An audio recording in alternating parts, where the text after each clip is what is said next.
Good morning वाले student. आज मैं आपको अनुपात और समानुपात बताने वाली हूँ। सबसे पहले आप समझ लीजिए अनुपात और समानुपात किसे कहते हैं। अनुपात ए अनुपात बी होता है जिसे हम अनुपात कहते हैं, जिसे इंग्लिश में हम रेशियो कहते हैं। अनुपात जब होता है तो उसे हम बटे में लिखते हैं और ए अनुपात बी बराबर है ए अनुपात 3। मतलब ए आपका 1 है तो बी आपका 3 है। यहाँ बी अनुपात सी है तो बी 5 है, सी 3 है। ए बी सी आपको मालूम करना है, याद करना है, निकालना है।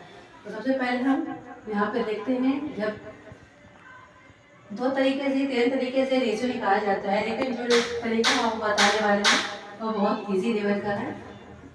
ए अनुपात बी और क्या है बी अनुपात सी। इसके बाद क्या है, बस दो ही अनुपात है।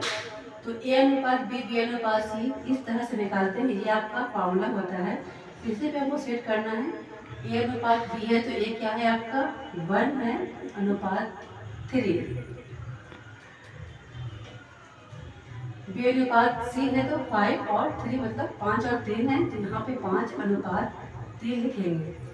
और देखिए अनुपात जब निकालना होता है, रेशियो निकालना होता है आपको, तो आपके बगल में जो है वो आपका पड़ोसी मान लीजिए, ये आपके जो बगल में है खाली जगह में वही आपको लिख देना है। ये आपके बगल में क्या है, खाली जगह बगल में आपका 5 है, यहाँ 5 लिख दीजिए। इसको आप नॉर्मल कर मल्टीप्लाई मतलब गुना कर लीजिए। 3 तिहाई 9, 5 तिहाई 15, 5 जगह 5 मीन्स क्या हो गया A ratio B ratio C. मतलब आपका ए बी सी पूछा था रेशियो में, आपका ए बी सी रेशियो निकल गया। ये बहुत इजी है, इसमें कोई भी झंझट नहीं है, आप बहुत आराम तरीके से बना लेंगे।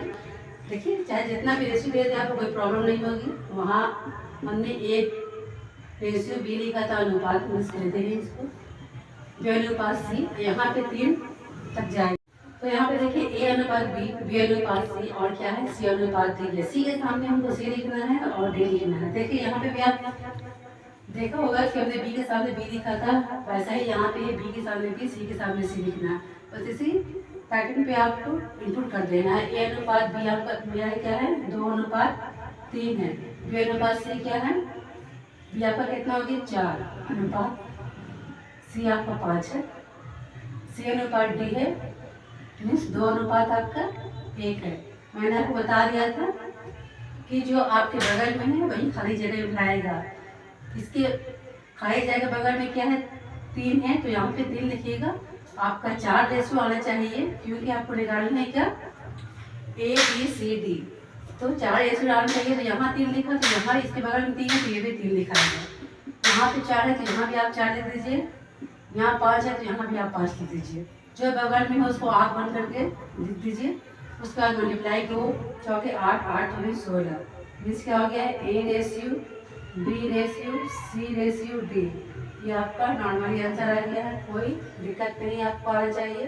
यहाँ पे वही समझिए बी और यहाँ क्या A ratio B ratio C और क्या है सी रेशियो डी जिसको आप अनुपात भी कहते हैं। उसी तरह से आपको इनपुट कर लेना है। ए का मान क्या है आपका 2 है, बी आपका 5 है, यहाँ पे बी आपका 4 है, यहाँ पे सी आपका 3 है, यहाँ सी आपका 2 है और यहाँ डी आपका 5 है।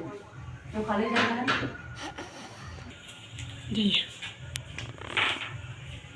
यहाँ पे भी आपको वैसे ही करना है। जो खाली जगह है इसके बगल में 5 है, यहाँ खाली जगह इसके बगल में 5 है, यहाँ भी खाली जगह इसके बगल में आपको 3 देना है। इसके बगल में 2, इसके बगल में भी 2, इसके बगल में 4 जो है वही देना है। 5 से 15 दूसरा बचे 75, 5 से 15 30, 5 में 40, 2 जगह 8, 8 में 16। A ratio B ratio C ratio D.